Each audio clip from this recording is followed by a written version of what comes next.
Hi అండి, నేను మీ దుర్గా. ఎలా ఉన్నారు? బాగున్నారా? నేను కూడా చాలా బాగున్నానండి. అలాగే మీరు అందరూ కూడా బాగుండాలని మనస్ఫూర్తిగా కోరుకుంటున్నాను. అయితే ఈరోజు వీడియో ఏంటంటే ములక్కాయ కోడిగుడ్డు అండి. చాలా చాలా టేస్టీగా ఉంటుంది. చాలా వరకు కొంతమంది అయితే నా ఫ్రెండ్స్ సర్కిల్లోనే కోడిగుడ్డు వేస్తారా ములక్కాయలో అన్న వాళ్ళు కూడా ఉన్నారనమాట. మీరైతే నేను చెప్పినట్టు ఒకసారి అయితే వండుకొని చూడండి, చాలా చాలా బాగుంటుంది అనమాట. ఇది చూసారు కదండి, 2 ములక్కాయలు మాకు ఆపోజిట్లో ఉన్న వాళ్ళే ఇక్కడ మా అపార్ట్మెంట్లోనే చెట్టు పెట్టారనమాట. ఆ చెట్టుకు వచ్చిన కాయలు అందరికీ అపార్ట్మెంట్లో 2 ఇచ్చారనమాట అండి. కానీ కాయలు మాత్రం చాలా టేస్ట్ ఉన్నాయండి, నాటుకాయలు అనమాట. లోపల గుజ్జు కూడా మంచిగా ఉంది, టేస్ట్ కూడా చాలా ఉంది. నార్మల్గా మనం షాపుల్లో తెచ్చుకునే కాయ కంటే కూడా అంత టేస్టీగా ఉందన్నమాట. చాలా మంచిగా అనిపించింది అనమాట కర్రీ కూడా. అలాగే ములక్కాయలు తింటుంటే కూడా తెలుస్తుంది, ఆ టేస్ట్ అనేది మనకు క్లియర్గా తెలుస్తుంది. షాప్లో కొనే ములక్కాయల కంటే కూడా అంత టేస్ట్ ఉందన్నమాట. ఒక్కొక్క చెట్టు కాయ అలా ఉంటుందేమో అలా అనిపించింది నాకు, అంత టేస్ట్గా ఉంటుందేమో అనిపించిందండి. చూసారు కదండి, ఈ విధంగా ఇట్లా తోలు తీసేసి ఇట్లా చిన్న చిన్న ముక్కలుగా కట్ చేసి పెట్టుకుంటున్నాను అనమాట. ఇప్పుడైతే ప్రాసెస్ అయితే ఏంటి అనేది మీకు చూపించేస్తాను, మీరు చూసేసేయండి. చూసారు కదండి, ముందుగా అయితే గుడ్లు తీసుకుంటున్నాను. ఈ గుడ్లు ఒకసారి అయితే టెస్ట్ చేసుకుందామండి ఎగ్స్ని. చూసారు కదా, ఒక గిన్నెలో వాటర్ తీసుకొని ఆ వాటర్లో గుడ్లు వేస్తే మనకి తెలుస్తుందనండి ఏంటి, ఏ గుడ్డు బాగుంది ఏ గుడ్డు బాగోలేదని తెలుస్తుంది. మునిగిపోతే కనుక గుడ్డు బాగున్నట్టు, లేదనంటే కనుక పైకి తేలిందనుకోండి ఆ గుడ్డు స్పాయిల్ అయిపోయినట్టేనమాట. అస్సలు వాడకూడదు. ఇలా చెక్ చేసుకొని మీరు వండుకోండి, లేదంటే హెల్త్ ఇష్యూస్ వస్తాయి. చూసారు కదా, నేను ఇట్లా చాలాసార్లు టెస్ట్ చేస్తానండి. నేను అది మళ్ళీ పాడైపోయిన గుడ్డు నేను టెస్ట్ చేసిన తర్వాత ఒకసారి ఎట్లా ఉంది ఏంటి, అది నిజమా కాదని కూడా పగలగొట్టి చూసినప్పుడు కూడా నిజంగానే లోపలైతే పాడైపోయి ఉంటుందన్నమాట. చూసారు కదండి, ఈ 4 గుడ్లు అయితే మునిగిపోయినాయి. చూసారు కదా, ఇది కూడా వేసి చూద్దాము. ఇదిగోండి, ఇది ఒక్కటి మాత్రం పైకి తేలిందండి. చూసారు కదా, ఇదైతే పక్కకు తీసేసుకుంటామేనండి. అస్సలు అయితే మనం వాడొద్దు, చెక్ చేసుకొని మీరు వాడుకోండి, లేదంటే కడుపులో నొప్పి, వామిటింగ్స్ ఇలాంటివన్నీ కూడా అవుతాయి అన్నమాట. ఇదిగోండి చూడండి ఈ గుడ్డు. ఇప్పుడైతే ఈ పక్క తీసేసుకుని ఈ 4 గుడ్లు మాత్రం మనం స్టవ్ మీద పెట్టి ఉడికించుకుందామండి. చూసారు కదా, ఇదిగోండి గోధుమ రవ్వ పెట్టాను, 1 గ్లాసు ఒక పక్కన.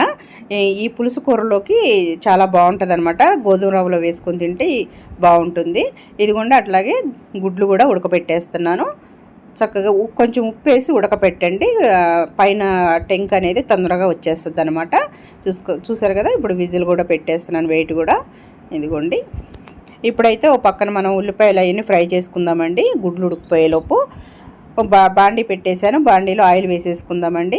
ఇదిగోండి, మీరు ఎంత ఆయిల్ తీసుకుంటారో చూసుకొని దాన్ని బట్టి చూడండి. ఇప్పుడు ఆల్రెడీ అయితే నేను ఉల్లిపాయలు పచ్చిమిరపకాయలు కూడా కట్ చేసి పెట్టేశానండి. ఇదిగోండి చూసారు కదా, ఈ విధంగా 2 ఉల్లిపాయలు పెద్ద సైజువి 2 ఉల్లిపాయలు తీసుకున్నానండి. ఒక 4-5 పచ్చిమిరపకాయలు తీసుకుని ఇట్లా ముక్కలు ముక్కలుగా చేసి పెట్టుకున్నాను అనమాట. ఆయిల్ కాగిన తర్వాత ఆయిల్లో వేసేసుకుందామండి. ఇదిగోండి ఆయిల్లో వేసేస్తున్నాను కదా, వేసేసి ఒకసారి మొత్తం మిక్స్ అయ్యేలాగా కలుపుకుందామండి. చూసారు కదా, ఉల్లిపాయలు అనేది పచ్చిగా ఉండకూడదు అనమాట. ఈ కర్రీకి చక్కగా వేగిపోవాలి, బ్రౌన్ కలర్ వస్తుంది అనగా మనం అప్పుడు మిగతా ప్రాసెస్ స్టార్ట్ చేయాలన్నమాట అండి. అలా పచ్చిగా నీవు అట్లా తిప్పేసేసుకొని ఇలా కలిపేసేసుకొని కొంతమంది అయితే వాడేస్తారు, అంటే ఉప్పు కారం వేసేసేస్తారు అని అట్లా చేసేస్తారు. అవన్నీ కసకసలు ఆడుతూ ఉంటాయండి ఉల్లిపాయలు అనేది. అందుకని చక్కగా ఫ్రై చేసుకోండి, ఉల్లిపాయ లేకపోతే అస్సలు కూర బాగోదనమాట. ఇప్పుడైతే నేను గల్లుప్పు వేసేస్తున్నాను, ఉల్లిపాయలు తొందరగా వేగుతాయి కదా. ఇదిగోండి చూసారు కదా, కర్రీకి సరిపోని ఇక్కడ వేసేసాను అనమాట. గల్లుప్పు కూడా వేసిన తర్వాత ఒకసారి అయితే కలిపేసుకుందామండి, త్వరగా వేగుతాయి కదా ఉల్లిపాయలు, వాటర్ వచ్చేసి బయటికి. చూసారు కదా, ఈ విధంగా కలిపేసుకుందామండి. ఇప్పుడైతే మూత పెట్టేసుకుందామండి. మధ్య మధ్యలో మూత తీస్తూ కలుపుకుంటూ కొంచెం కలర్ చేంజ్ అయ్యేంత వరకు కూడా మీరు ఫ్రై చేసుకోవాలన్నమాట. ఇప్పుడు చూసారు కదా, నేను 1-2 సార్లు నేను మధ్య మధ్యలో కలుపుతూ ఉన్నానండి, మూత పెట్టి తీస్తూ. చూసారు కదా, ఈ విధంగా కలుపుకుంటూ మళ్ళీ ఒకసారి మూత పెట్టేసేద్దాము. మళ్ళీ ఒకసారి మూత పెట్టేసి చూద్దామండి 1 మినిట్ తర్వాత. ఇది కూడా చూసారు కదా, చక్కగా వేగిపోయినాయి, ఈ కలర్ రావాలన్నమాట. చూసారు కదా, మరీ హై ఫ్లేమ్లో కాకుండా మీడియం కాకుండా పెట్టుకొని ఇట్లా ఈ విధంగా ఫ్రై చేసుకుంటేనే బాగుంటుందండి, కూరగా టేస్ట్ వస్తుంది అనమాట. అలాగే ఇప్పుడు మీ టేస్ట్ తగ్గట్టు కారం కూడా వేసుకొని ఇట్లా ఒకసారి కలిపేసుకుందామండి. చూసారు కదా, ఒక పెద్ద సైజు టమాటా అనేది నేను వేస్తున్నాను, అది కూడా ఒకసారి వేసిన తర్వాత కలిపేసేసుకొని మూత పెట్టేసేసి సిమ్లో వదిలేసేయండి. ఒక 2-3 మినిట్స్ తర్వాత మళ్ళీ ఒకసారి మూత తీసి చూద్దామండి. ఇదిగోండి చూసారు కదా, చక్కగా టమాటాలు అనేది మగ్గిపోయినాయి. ముందుగా మనం కట్ చేసుకున్న ములక్కాయలు ఉన్నాయి కదండి, అవి వేసేసుకుందాము.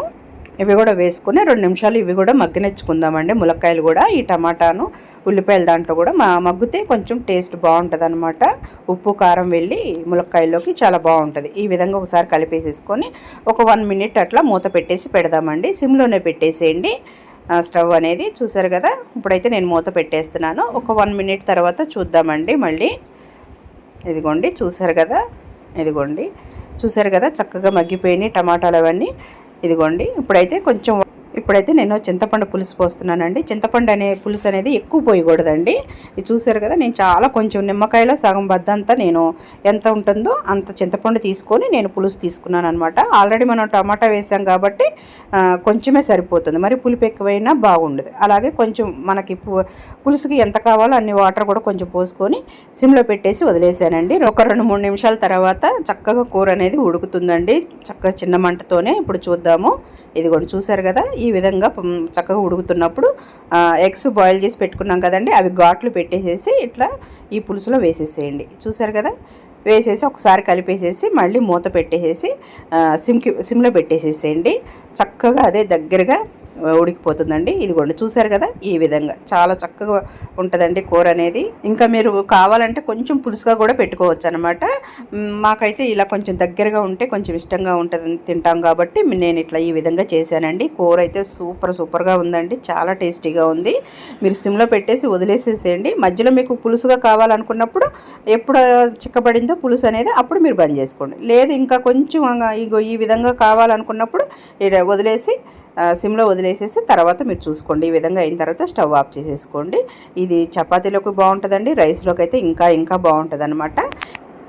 ఇదేనండి ఈరోజు వీడియో. ఎలా ఉంది, మీకు నచ్చిందా?